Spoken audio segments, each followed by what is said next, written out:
Tuhanku, kenapa Tuhan mengizinkan pandemi COVID-19 terjadi? Aku gak bisa ke sekolah, gak bisa keluar rumah main sama teman-teman, gak bisa jalan-jalan dengan bebas ke mall, restoran, tempat bermain.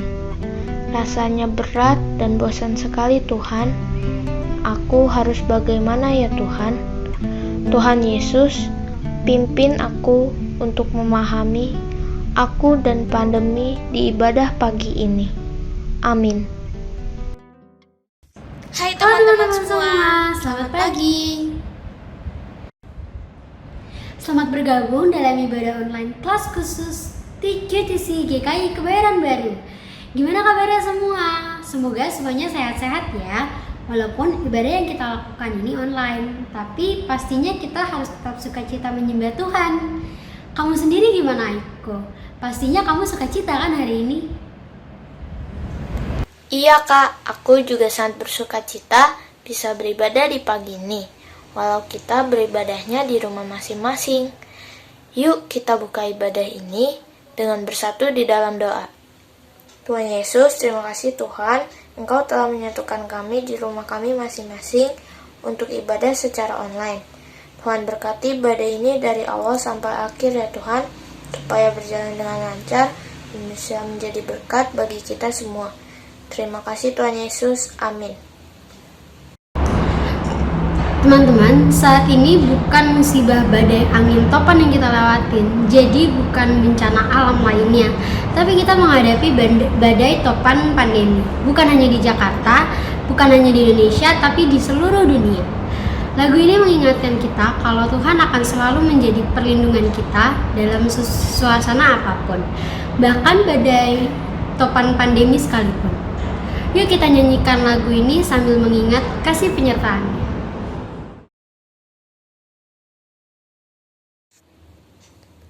Ayo teman-teman dan juga papa mama semua, kita nyanyikan pujian ini sambil berdiri ya.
Ternyata kasih Tuhan itu besar ya.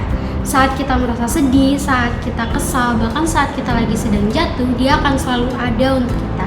Spesial untuk masa ini, pandemi COVID-19 yang bukan hanya sehari, 2 hari, seminggu, 2 minggu, atau sebulan, 2 bulan, kami sudah melewati hampir 1 tahun.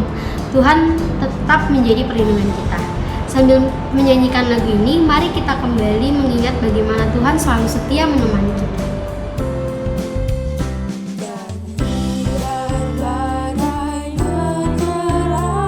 Tuhanlah perlindunganmu.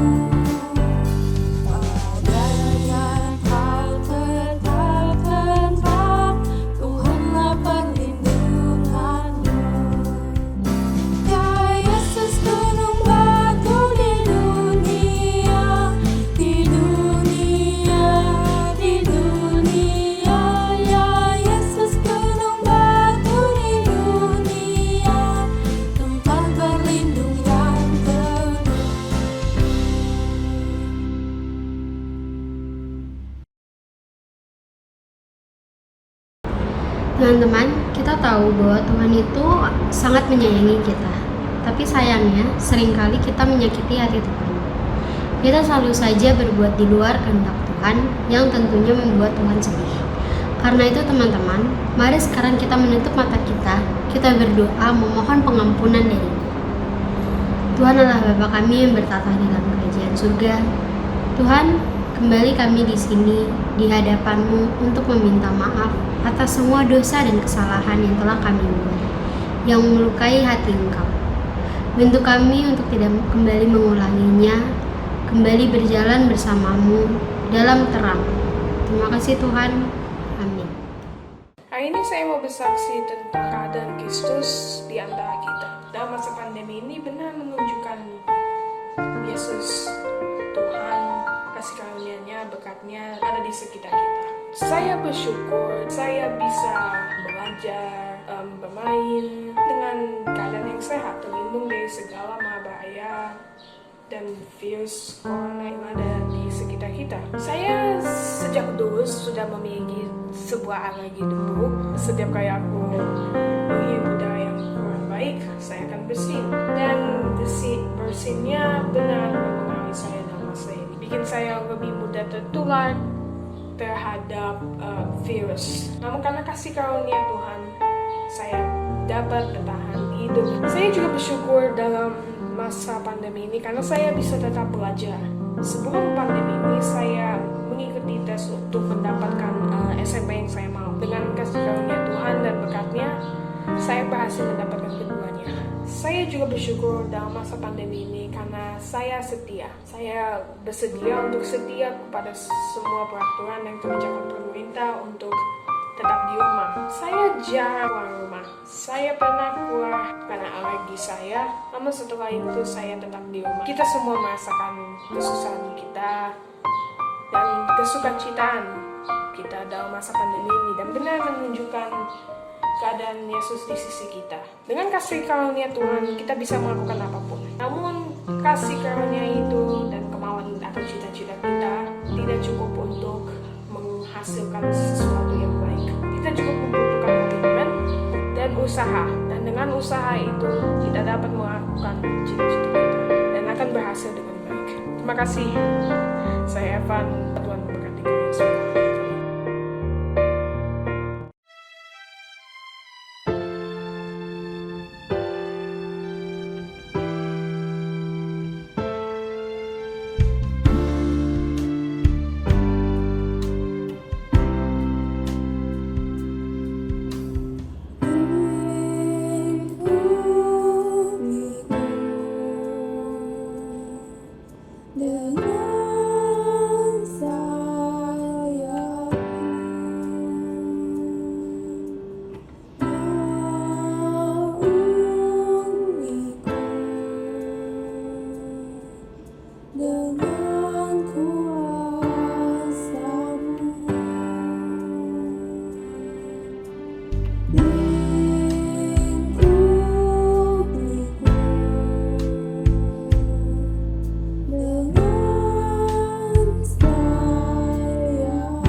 setiap kesulitan yang sedang kita hadapi, Tuhan Yesus selalu ada untuk kita.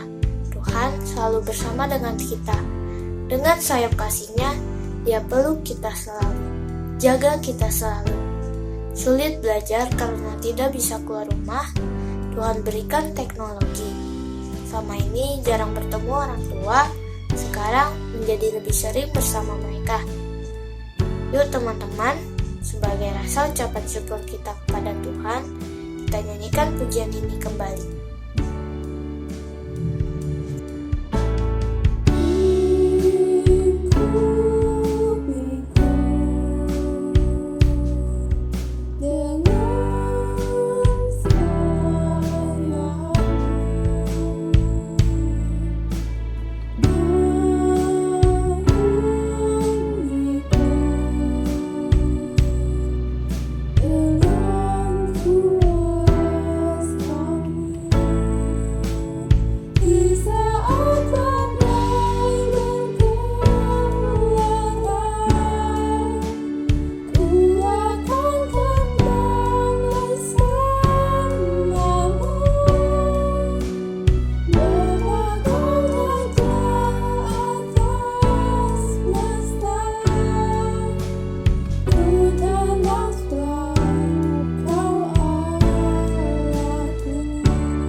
Hai teman-teman yang di karantina, quarantine class dan juga teman-teman remaja lainnya dan juga papa mama. Betul kan? Namanya quarantine. Itu berarti di karantina. Karena teman-teman sedang di karantina. Di karantina bukan karena sedang sakit, tapi justru supaya jangan kena penyakit akibat virus COVID-19. Dan kamu benar banget. Topik hari ini adalah aku dan pandemi. Wah, ini pasti banyak isunya. Dan bersama dengan Ibu Ellen Patricia Sasiang atau biasa dipanggil dengan Kak Ellen, dibantu oleh host Kak Kevin, kita mau melihat bagaimana firman Tuhan berkata mengenai pandemi. Memang dulu udah ada pandemi? Ya, suasana karantinanya yang mirip seperti yang dialami oleh Nuh. Yuk kita siapkan Alkitab kita dan kita buka Kejadian 8 ayat 1 sampai dengan 4, juga ayat 15 sampai dengan 22. Jangan lupa ya, catatannya juga disiapkan. Nah, ada yang bingung ataupun ragu, mau bertanya boleh langsung klik link ini. Kami akan menjawabnya untuk kamu. Tenang, semua pertanyaan pasti kami jaga kerahasiaannya. Yuk. Teman-teman QTC dan teman-teman remaja, sebentar lagi kita akan mulai pemahaman Alkitab kita dan kita akan membaca Alkitab kita. Untuk itu, mari kita berdoa meminta bantuan dari Roh Kudus. Mari kita berdoa. Bapa yang bertahta dalam kerajaan surga, terima kasih kalau pada kesempatan ini kami masih boleh mau melihat firman-Mu dan juga mau mendalami apa yang Kau katakan kepada kami melalui firman-Mu. Bapa, kami berdoa biarlah pembacaan firman ini dapat menjadi sesuatu yang membekali kami dalam menjalani masa pandemi ini. Biarlah Tuhan yang berikan hikmat dan kebijaksanaan kepada kami, biarlah Roh Kudus yang mau membantu kami untuk memahami apa yang Tuhan katakan kepada kami, dan biarlah kami dapat terbuka kepada firman Tuhan, dan biarlah kami semua menjadi pelaku-pelaku firman Tuhan. Kami serahkan sesi ini ke dalam tangan Tuhan, biarlah Tuhan yang pimpin kami dari awal sampai dengan akhirnya. Terima kasih Bapa. Dalam nama Tuhan Yesus Kristus, kami naikkan doa ini. Amin. Teman-teman QTC dan teman-teman remaja, mari kita membuka Alkitab kita pada Kejadian 8 ayat 1-4 yang akan kita lanjutkan dengan Kejadian 8 ayat 15-22. Kakak akan bacakan ya untuk kita semua. Kejadian 8 ayat 1-4. Air bah surut. Maka Allah mengingat Nuh dan segala binatang liar dan segala ternak yang bersama-sama dengan dia dalam bahtera itu. Dan Allah membuat angin menghembus melalui bumi sehingga air itu turun. Ditutuplah mata-mata air samudra raya serta tingkap-tingkap di langit. Dan berhentilah hujan lebat dari langit. Dan makin surutlah air itu dari muka bumi. Demikianlah berkurang air itu sesudah 150 hari. Dalam bulan yang ketujuh, pada hari yang ke-17 bulan itu, terkandaslah bahtera itu pada pegunungan Ararat. Nah, kita lanjutkan ya sekarang ke ayat 15 sampai ke ayat 22. Kakak bacakan lagi ya. Mulai dari ayat 15. Lalu berfirmanlah Allah kepada Nuh, keluarlah dari bahtera itu, engkau bersama-sama dengan istrimu, serta anak-anakmu, dan istri anak-anakmu. Segala binatang yang bersama-sama dengan engkau, segala yang hidup, burung-burung, hewan, dan segala binatang melata yang merayap di bumi. Suruhlah keluar bersama-sama dengan engkau, supaya semuanya itu berkeriapan di bumi, serta berkembang biak dan bertambah banyak di bumi. Lalu keluarlah Nuh bersama-sama dengan anak-anaknya dan istrinya, dan istri anak-anaknya. Segala binatang liar, segala binatang melata, dan segala burung, semuanya yang bergerak di bumi, masing-masing menurut jenisnya, keluarlah juga dari bahtera itu. Lalu Nuh mendirikan mezbah bagi Tuhan. Dari segala binatang yang tidak haram, dan dari segala burung yang tidak haram, diambilnyalah beberapa ekor. Lalu ia mempersembahkan korban bakaran di atas mezbah itu. Ketika Tuhan mencium persembahan yang harum itu, berfirmanlah Tuhan dalam hatinya, aku takkan mengutuk bumi ini lagi karena manusia. Sekalipun yang ditimbulkan hatinya adalah jahat dari sejak kecilnya, dan aku takkan membinasakan lagi segala yang hidup seperti yang telah kulakukan. Selama bumi masih ada, takkan berhenti-henti musim menabur dan menuai, dingin dan panas, kemarau dan hujan, siang dan malam. Demikianlah pembacaan firman kita pada hari ini. Do you know where you're going? Anywhere but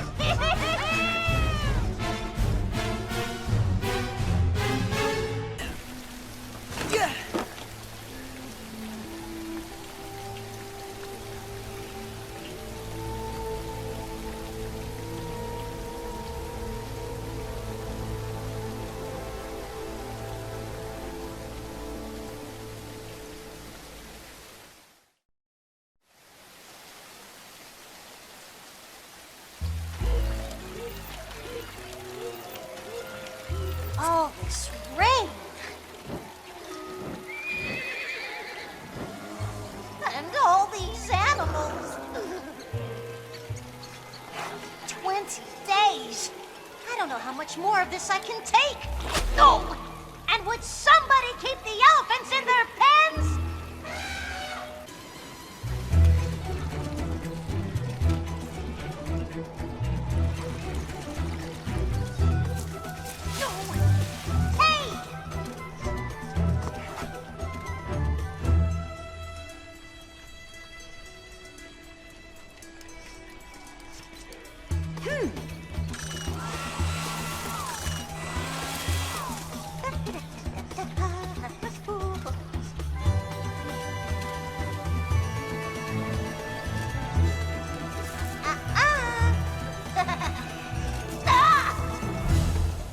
Oh, 40 days and 40 nights of nothing but rain. Wah, pasti bosan sekali ya Kak Ellen orang-orang yang berada di dalam bahtera Nuh karena tidak dapat keluar bahtera berbulan-bulan. Dan sepertinya hari-hari mereka penuh dengan rutinitas mengurusi hewan-hewan. Ya, betul sekali. Bisa dibayangkan mereka yang ada di dalam bahtera Nuh itu sangat dikuasai oleh perasaan bosan. Seperti kita yang ada di masa pandemi ini, di mana kita tidak bisa keluar dari rumah, kita tidak bisa lagi bermain dengan teman-teman seperti semula, dan bahkan kegiatan belajar kita juga banyak dilakukan dari rumah. Nah, apa yang kita alami sebenarnya juga dialami oleh orang tua kita. Mereka pun juga harus mengalami banyak perubahan di masa pandemi ini. di mana pekerjaan-pekerjaan yang tadinya bisa dilakukan di luar rumah sekarang harus dibawa ke rumah semua. Tadinya bisa bersosialisasi, sekarang tidak bisa bersosialisasi. Dengan demikian, apa yang kita alami juga dialami oleh orang tua. Kita semua sebagai satu keluarga sedang mengalami apa yang disebut sebagai perasaan bosan. Dan ini bukan sesuatu pengalaman yang baru, karena saat tadi seperti kita lihat di film tadi, ini pun dialami oleh orang-orang yang ada di dalam Bahtera Nuh. Dengan demikian, kita bisa belajar dari pengalaman Nuh beserta orang-orang yang ada di dalam Bahtera tersebut. Bagaimana mereka melewati masa-masa yang membosankan tadi. Nah, satu hal yang perlu kita ketahui bahwa berbagai penelitian saat ini telah menemukan orang-orang yang sering merasa bosan, mudah merasa bosan, itu ternyata sangat mudah untuk merasa cemas, juga mudah untuk mengalami depresi. Kenapa demikian? Karena ketika kita merasa bosan, sebenarnya otak kita sedang mengalami stres. Mungkin kita tidak merasa stres, tapi otak kita sedang mengalami stres. Oleh karena itu, itulah yang membuat otak kita itu menjadi rentan terhadap kecemasan dan rentan terhadap depresi. Karena itu, kita harus benar-benar mengusahakan kita bisa melewati masa-masa yang membosankan ini dengan baik, tetapi tentunya sesuai dengan kehendak Tuhan. Kak Ellen, kapan sih seseorang itu dikategorikan dalam keadaan bosan? Apakah rasa bosan itu selalu berdampak negatif? So, what is boredom? Well, contrary to popular belief, it's not when you have absolutely nothing to do. It's just when none of the options you have available to you appeal to you. Boredom is characterized by a lack of concentration, restlessness, but also feeling lethargic. It's really a state of being underwhelmed. And there are now more ways than ever to avoid boredom. With Facebook, Twitter, Instagram, Snapchat, YouTube, not to mention my chronic news habit, waiting in line, sitting in a coffee shop, stopped at a traffic light, many people reach for their phones to stave off boredom. And nowhere is sacred. Do you ever just let yourself be bored? No, I generally don't. But are we losing anything by avoiding boredom? Well, scientific research says yes. And what we're losing is important. When you're bored, your mind wanders. That's only natural. The state of boredom is one where your attention is not focused on anything in particular. Researchers have shown this mind wandering is useful for creativity. They gave study participants a random boring task. The most boring one? Reading the phone book. Then they asked participants to be creative, generate as many ideas as they could for what you could do with a plastic cup. Those in the most boring read the phone book condition generated the most creative solutions compared to less bored controls. A major reason many researchers suspect that we experience boredom is because it gives you an indicator of your current state. I mean, if you find yourself feeling bored, you know something about that situation isn't working for you. Let me ask you this, when you're in class and you're a bit bored, do you ever just pull out your phone and have a look at stuff? Yeah, all the time. Yeah. Menarik ya Kak Ellen, saya baru tahu perasaan bisa ternyata dapat mendorong kreativitas. Orang itu dikategorikan sebagai sedang dalam keadaan bosan ketika bukan ia tidak memiliki apa-apa untuk bisa dilakukan di saat itu. Sebenarnya kalau kita lihat saat ini kita masih memiliki banyak hal yang bisa kita lakukan. Tapi kenapa kita merasa bosan? Karena hal-hal yang bisa dilakukan itu ternyata tidak terlalu ingin kita lakukan. Jadi perasaan bosan itu terjadi ketika kita tidak dapat melakukan hal-hal yang kita ingin lakukan. Bukan ketika kita tidak memiliki apa-apa yang bisa dilakukan. Hal kedua yang terjadi ketika seseorang merasa bosan ialah ketika otaknya itu sedang tidak aktif. Karena memang ketika kita merasa bosan, otak kita sebenarnya sedang tidak bekerja dengan baik. Jadi dengan demikian, banyak kapasitas otak yang sebenarnya sedang istirahat, tanda kutip ya. Nah, itulah yang dapat kita manfaatkan. Jadi kalau ditanya tadi, apakah perasaan bosan selalu berdampak negatif? Sebenarnya tidak. Seorang psikolog Inggris yang bernama Sandy Mann, dia memiliki hasil penelitian yang sangat mengejutkan. Jadi di dalam penelitiannya, dia memisahkan beberapa orang dalam dua kelompok. Satu kelompok diberikan tugas yang sangat membosankan, yaitu menyalin dari halaman buku kuning. Nah, buku kuning itu adalah lembar-lembar yang berisi nomor telepon dari orang-orang yang ada di dalam wilayah tersebut. Itulah tugas yang harus dilakukan oleh satu kelompok. Sedangkan kelompok yang satu lagi tidak memiliki tugas yang membosankan. Setelah hal itu dilakukan oleh kedua kelompok, maka Sandyman meminta kedua kelompok itu untuk memikirkan apa kegunaan gelas plastik. Dan ternyata hasilnya sangat mengejutkan. Mereka-mereka yang ada di dalam kelompok yang mengerjakan tugas yang membosankan, ternyata dapat memikirkan kegunaan gelas plastik jauh lebih banyak dibandingkan orang-orang yang ada di dalam kelompok yang tidak melakukan tugas yang membosankan.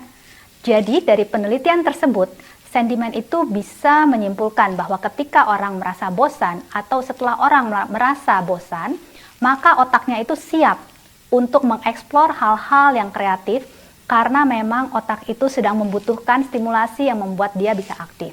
Jadi dengan demikian kita tahu bahwa tidak selalu perasaan bosan itu berdampak negatif. Perasaan bosan dapat menjadi sarana di mana kita menjadi kreatif. Dan itu sebenarnya berkat yang Tuhan sedang berikan kepada kita di masa pandemi ini. Nah, sayangnya kata kreativitas saat-saat ini sering dimaknai secara sangat sempit.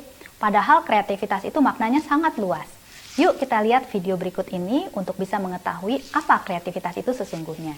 When you hear the word creative, you might think of a painter, or a playwright, or an author, or a photographer, or a filmmaker, or a chef. In other words, you might think of people who make things. I think it's what we mean when we use a label like creative type. But there's no such thing as creative type. We are all creative, every one of us. We just need a bigger definition of creativity. Yes, creativity involves making things, but it can also mean mashing up ideas in innovative ways. It can mean thinking differently about data and finding unique solutions to practical problems. It can mean hacking systems and tweaking things in unusual ways. It can mean exploring ideas and navigating information until you become an expert curator. It can mean designing systems that empower the creative work of others. It can mean creating change in the world by speaking truth and leading movements and interacting with people. See, each of these creative approaches shape our world in profound ways. And the more we see the creativity all around us, the more we are able to appreciate the creativity inside ourselves. Oh, jadi kreativitas itu ternyata tidak hanya terkait dengan karya seni ya Kak Ellen? Betul Kak Kevin, ternyata itu mengejutkan ya. Saya juga merasa itu sesuatu yang pasti mengejutkan teman-teman QTC dan teman-teman remaja semua. Bahwa ternyata perasaan bosan itu dapat menjadi sarana di mana kita terstimulasi untuk bisa menjadi kreatif. Coba kalau kita merasa bosan, kan otak kita pasti akan cenderung untuk memikirkan apa ya yang saya bisa lakukan untuk menghilangkan perasaan bosan ini. Nah, dengan demikian, kita bisa menjadikan ini adalah kesempatan untuk kita semua menjadi lebih kreatif. Misalnya, kita dapat memikirkan gimana ya caranya kita bisa bermain dengan teman lewat Zoom.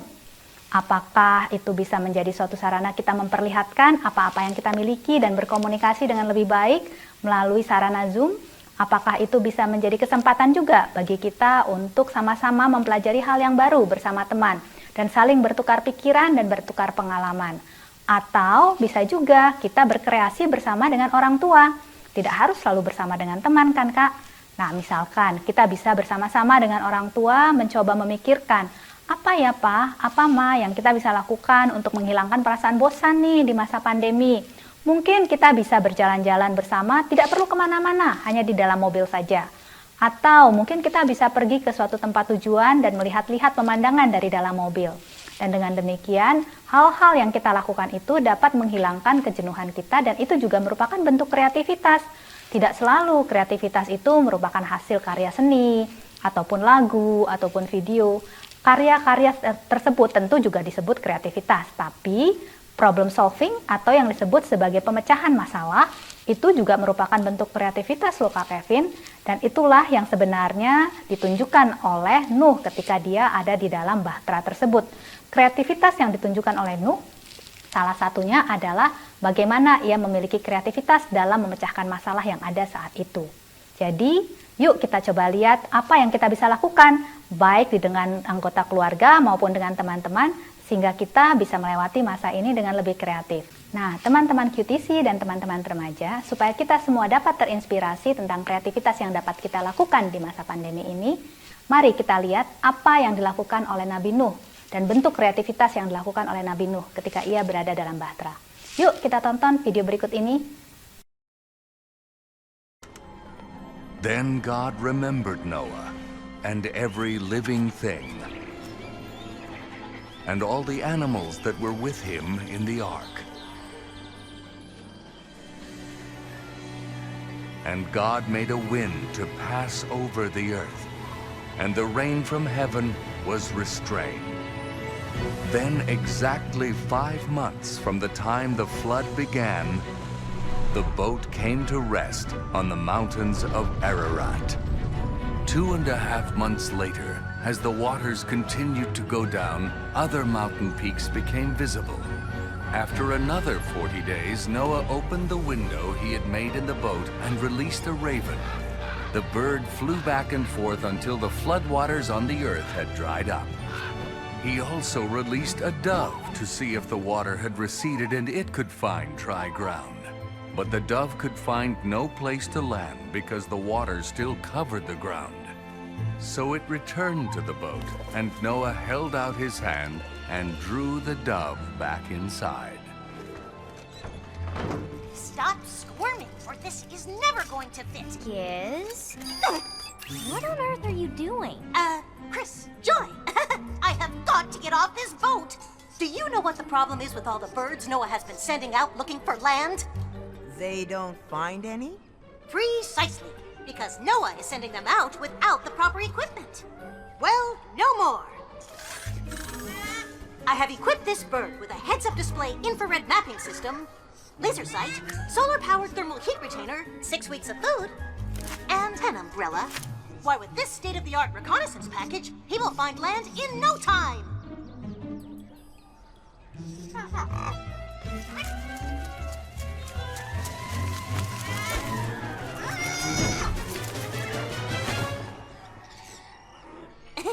And a parachute.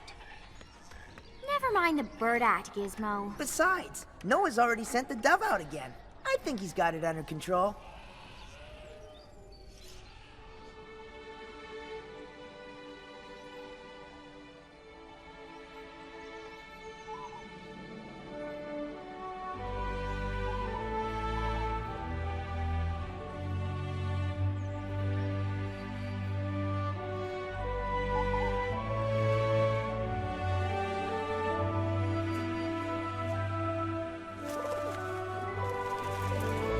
More than 2 months passed, and at last the earth was dry.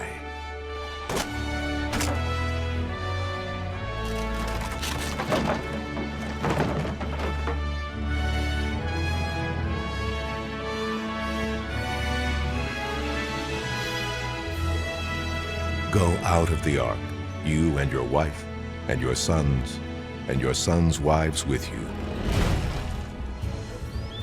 Kak Ellen, kira-kira apa ya contoh kreativitas yang ada dalam video itu? Nah, di dalam video itu kita bisa melihat bahwa Nabi Nuh melepaskan seekor burung untuk bisa mengetahui apakah daratan sudah kering atau tidak. Itu bentuk kreativitas, karena kreativitas sekali lagi tidak selalu berbicara tentang karya seni, ataupun lagu, ataupun video, dan yang lain-lain sepertinya. Tapi kreativitas juga berbicara tentang bagaimana memecahkan masalah secara kreatif, seperti yang dilakukan oleh Nabi Nuh. Itu kreatif loh, karena sebelum zaman itu tidak ada orang yang berusaha mengetahui apakah banjir itu sudah surut atau tidak dengan melepaskan seekor burung. Itu adalah pemikiran yang sangat orisinal, dan itu merupakan sesuatu yang dianugerahkan Tuhan kepada kita, yaitu kemampuan untuk bisa mengkreasikan berbagai solusi yang sebelumnya belum pernah dipikirkan. Nah, adik-adik semua, kakak sangat yakin kita semua pasti dapat melakukan hal-hal kreatif di masa pandemi ini. Selama kita mau berusaha memikirkan bagaimana caranya kita bisa menghilangkan kebosanan kita. Entah hal-hal kreatif itu terkait apa yang kita bisa lakukan bersama orang tua, atau hal-hal kreatif itu kita lakukan sendiri, atau dengan kakak, adik, ataupun dengan teman. Yang pasti kreativitas itu tidak terbatas. Hanya imajinasilah yang menjadi batas dari kreativitas kita. Apa misalkan di masa pandemi ini yang bisa kita kreasikan atau kita bisa solusikan secara kreatif? Mungkin kita bisa memberikan usulan kepada guru kita, bagaimana caranya membuat pembelajaran menjadi lebih menyenangkan. Atau kita juga bisa memberikan usulan kepada orang-orang yang ada di dalam pelayanan remaja ini, bagaimana menjadikan pelayanan remaja ini menjadi sesuatu yang lebih menyenangkan. Itu semua bentuk kreativitas yang bisa kita lakukan loh Kak Kevin. Nah, kalau kita semua dianugerahkan Tuhan kemampuan untuk bisa menghasilkan hal-hal yang kreatif, tentunya yang menjadi pertanyaan adalah apakah kreativitas orang dewasa sama dengan kreativitas anak-anak, khususnya anak-anak remaja. Nah, kita akan melihat bagaimana ternyata sebenarnya otak remaja sedikit berbeda dibandingkan otak orang yang sudah dewasa. Yuk kita lihat. It's not easy being a teenager. There's the angst, the emotions, the raging hormones. And although hormones do play a big role in puberty, the brain is going through a lot of changes too. Neuroscientists are learning that some of the most puzzling teenage behavior may actually have some real benefits.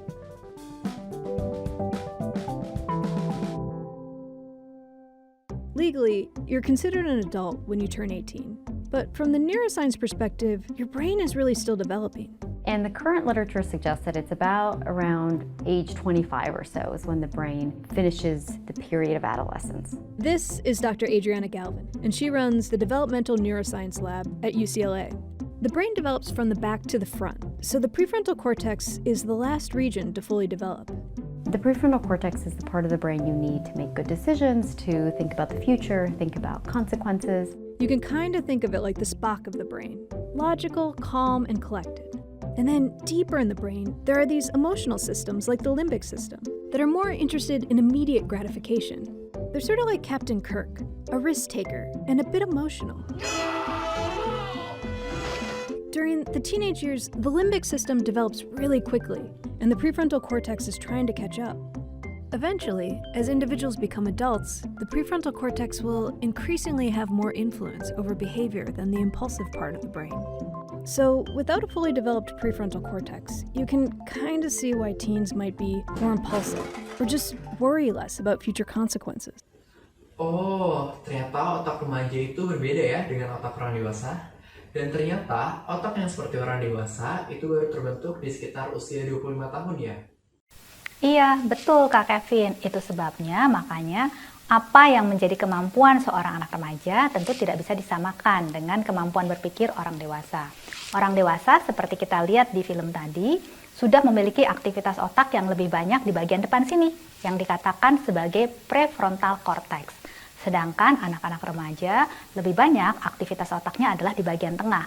Itu yang menyebabkan kemampuan seorang remaja untuk mengelola emosinya sangat berbeda dengan kemampuan orang dewasa untuk mengelola emosinya. Dan karena itu, orang-orang yang masih remaja sangat membutuhkan support, dukungan, dan juga monitoring dari orang-orang yang sudah dewasa. Misalnya, orang tua kita, itu adalah orang-orang dewasa yang bisa kita mintai bantuan untuk menolong kita mengelola emosi kita, termasuk juga mengelola perasaan bosan kita.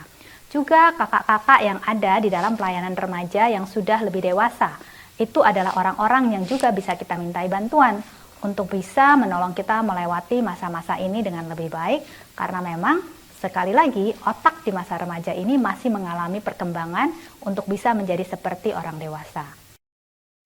Jadi bagaimana nih baiknya remaja meresponi kebosanan di masa pandemi ini dengan kondisi otaknya masih berkembang itu?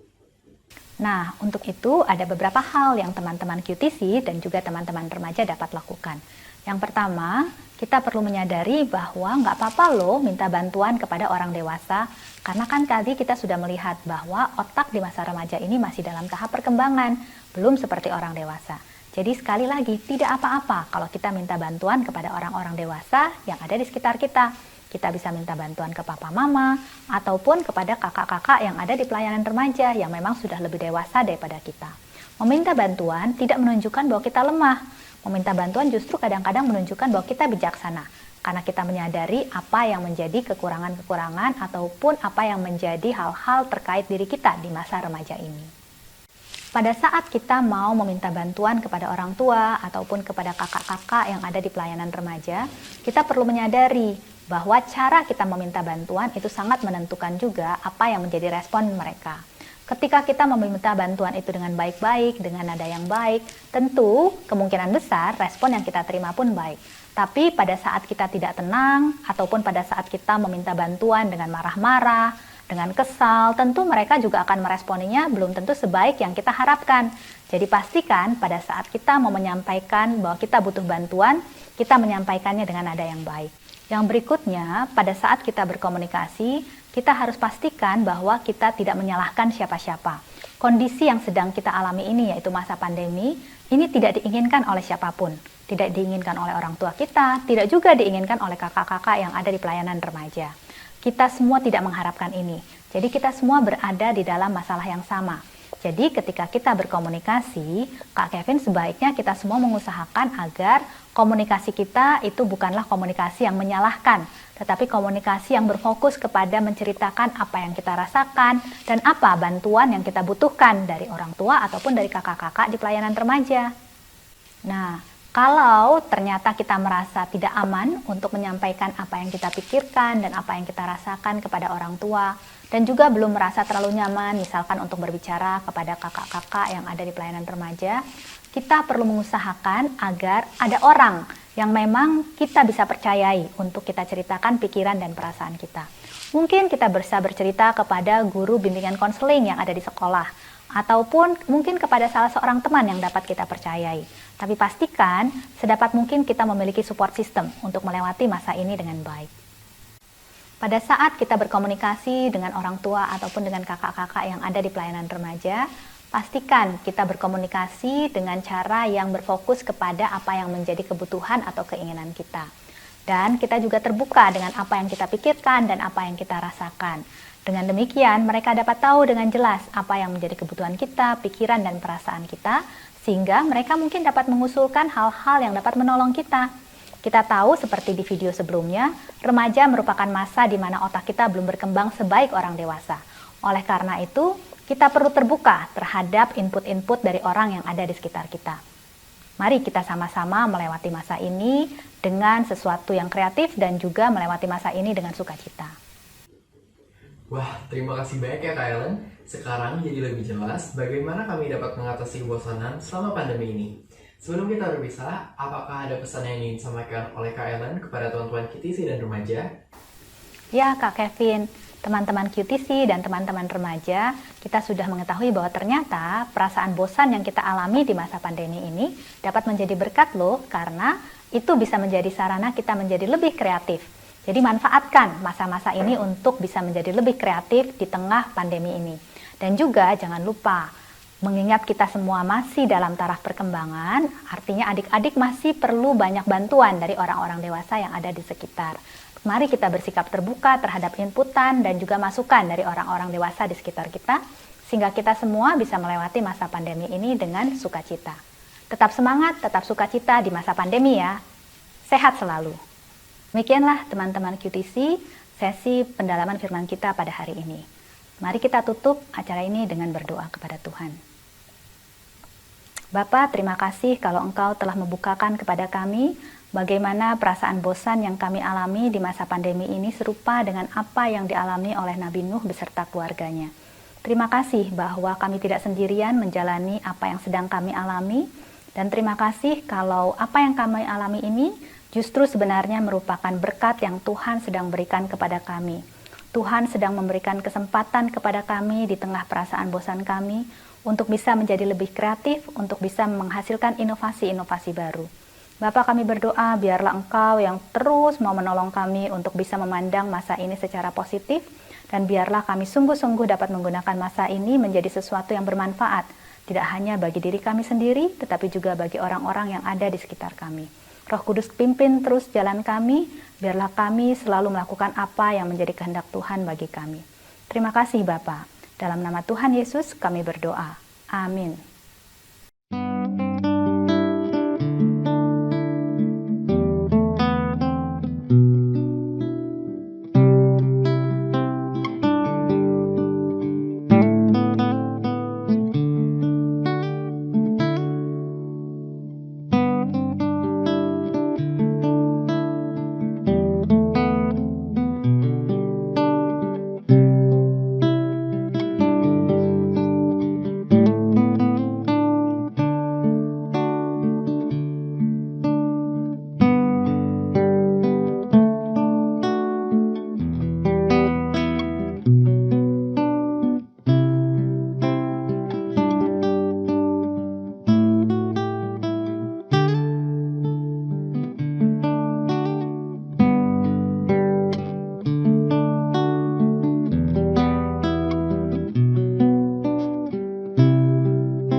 Teman-teman semua pasti tahu bagaimana penyertaan Tuhan selama pandemi.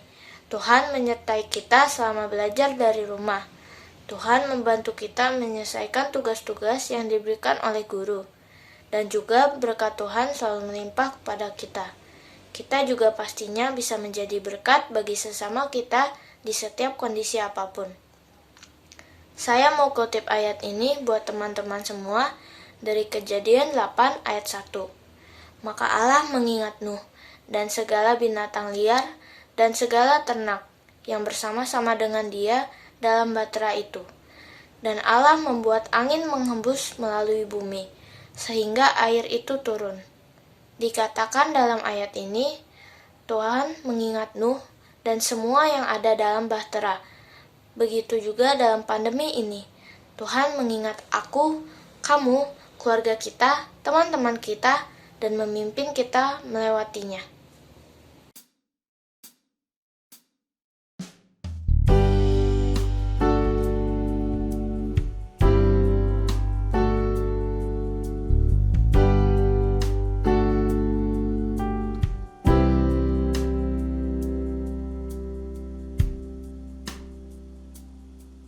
Aku tahu kan hari esok, namun langkahku tegak,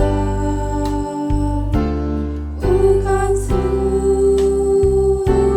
ku harapkan, karena surya kan lenyap.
Oh tidak, akan tahu hari esok, tapi kita akan tetap berdiri tegap, mengungkapkan rasa syukur kami dalam doa kami, pujian kami, dan membawanya dalam berkat melalui persembahan yang kami beri.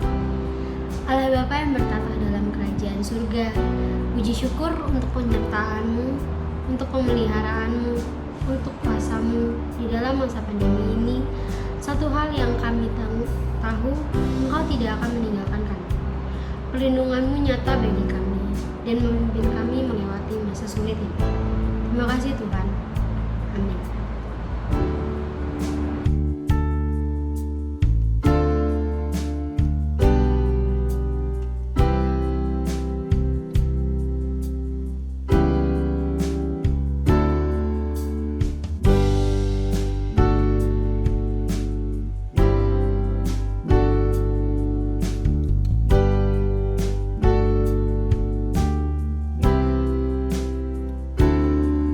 Aku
Teman-teman, mari kita bersatu di dalam doa. Tuhan Yesus, terima kasih Tuhan, Engkau telah memberkati ibadah ini dari awal sampai akhir ya Tuhan. Terima kasih atas berkat yang selalu Kau berikan kepada kami. Berkati aktivitas kami selanjutnya ya Tuhan. Dalam nama Tuhan Yesus, amin. Semoga Allah, sumber pengharapan, memenuhi kamu dengan segala sukacita dan damai sejahtera dalam iman kamu, supaya oleh kekuatan Roh Kudus kamu berlimpah-limpah dalam pengharapan. Nah teman-teman, ibadah kita udah selesai nih. Tapi sebelum itu kita ada beberapa pengumuman. Yang pertama, setelah ini akan dilanjutkan dengan pertemuan melalui Zoom Meet untuk sharing tentang pembahasan hari ini dan pertemuan Zoom secara terpisah untuk orang tua. Bagi teman-teman yang mungkin punya pertanyaan, boleh banget ditulis pertanyaannya di dalam kolom komentar atau kalau mau japri boleh klik link yang akan kami informasikan di deskripsi video ini ya. Pasti akan kami respon.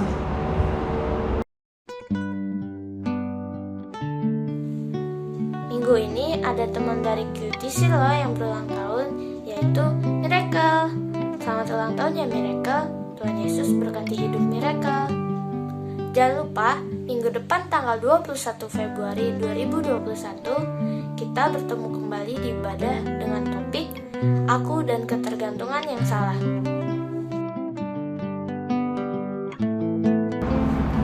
Selamat hari Minggu teman-teman. Sampai jumpa di ibadah minggu depan. Yesus memberkati.